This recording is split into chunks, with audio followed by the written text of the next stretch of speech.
안녕하세요 여러분, 기획자 박경진입니다. 오늘은 프리랜서 방식으로 일을 하고 있는 제가 일을 선택하는 기준에 대해서 한번 이야기해 보려고 합니다. 프리랜서는 일의 특성상 일을 선택하거나 늘 선택받는 위치에 놓이는 경우가 많은데요. 이럴 때 자신만의 기준이 있어야 우왕좌왕하지 않고 잘 선택해서 자신만의 커리어를 잘 만들어 갈 수 있다고 생각을 합니다. 그렇다면 저는 어떤 기준으로 저의 일을 선택하고 있는지 오늘 한번 말씀드려 볼게요. 첫 번째 기준은 돈입니다.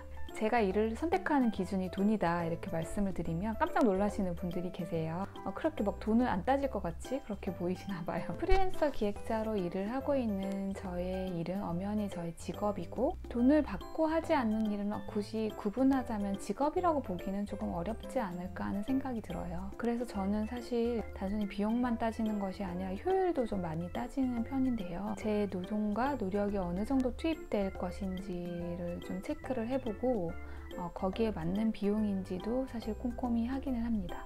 저는 주로 이제 지식 서비스를 제공하는 사람이고, 저라는 한 사람이 투입할 수 있는 노동의 양은 한정적이라고 생각을 하기 때문에 비용과 효율을 고려해서 일을 선택하는 것은 저는 너무나 당연한 일이라고 생각을 하고요. 특히 이제 프리랜서 1인 기업도 엄연히 비즈니스를 하는 조직이잖아요. 그렇다면 당연히 이익과 비용을 충분히 고려해서 일을 선택하는 것이 반드시 필요하다고 생각을 하고, 주변의 다른 프리랜서 분들께도 그렇게 많이 말씀을 드리고 있어요. 두 번째 기준은요, 제가 잘 할 수 있는 일인가 하는 것입니다. 프리랜서 일을 하는 것도 일종의 비즈니스라고 말씀을 드렸는데요. 돈을 받고 하는 일이라고 한다면 당연히 잘 해내야 하는 것이잖아요. 저는 제 전문성을 기반으로 제가 잘 할 수 있는 일들을 주로 선택을 하게 되는 거죠. 시작하기 전에 사실 100% 다 예상할 수는 없는데, 아웃풋이 이제 완벽하게 그려지지는 않아도 어느 정도 가늠이 되는 일들이 있거든요. 그런 것들을 주로 하게 되고, 혹여 이제 문제가 생겨도 제가 컨트롤 할 수 있는 일들을 많이 하게 되는 거죠. 간혹 해보고 싶긴 한데 프로젝트의 범위가 좀 크거나 제가 모르는 어떤 특정 분야가 있거나 이런 경우에는 다른 분들의 자문을 구하기도 하고 전문가를 영입하기도 하고요. 제가 또 팀을 꾸려서 같이 하기도 합니다. 이런 식으로 1차적으로는 제가 잘할 수 있어야 되고, 그 다음에는 제가 만든 팀을 통해서 그 일을 잘 해나갈 수 있는가 중요한 요건이 되고요. 저는 프리랜서에게 가장 큰 영업활동은 일을 잘 해내는 것이라고 생각을 하고요. 몇 년씩 믿고 맡겨주시는 클라이언트 분들 같은 경우에는 대부분 그런 방식으로 일을 해왔다고 저는 생각을 해요.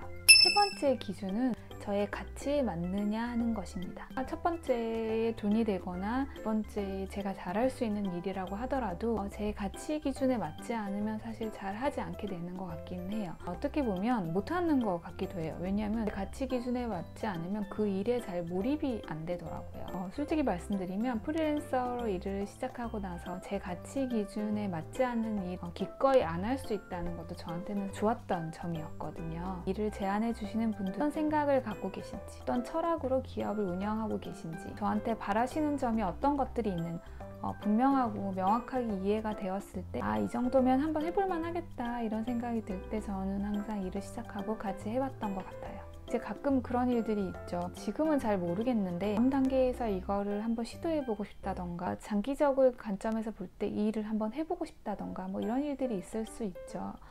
그럴 때는 비용이나 이런 것들을 크게 따지지 않고 거기 한 명의 일원이 돼서 같이 일을 해보기도 하고 그러는 경우들도 있는데요. 그건 일종의 배움을 위한 이제 투자의 시간이라고 좀 보고요. 실제로 이제 계속 프리랜서가 계속 성장해 나가는 것도 되게 중요하기 때문에 거기에 대한 투자도 기꺼이 하고 있습니다. 그렇지만 하나의 이제 기업이라고 봤을 때 현재 제가 할 수 있는 일들이 이 정도가 된다면 다음 단계에서 할 수 있는 일들은 한 요 정도 이런 식으로 조율을 해가면서 일을 조금씩 발전시켜 나가게 되는 것 같아요. 네, 오늘은 프리랜서 방식으로 일을 하는 제가 일을 선택하는 기준에 대해서 한번 말씀드려 보았습니다. 혹시 이 영상을 보고 계신 프리랜서 분들은 어떤 기준으로 일을 선택하고 계신가요? 혹시 나만의 기준이 있으신 분들은 아래 댓글로 같이 나눠주셔도 좋을 것 같아요. 오늘도 제 영상 끝까지 봐주셔서 감사합니다. 다음에 또 만나요.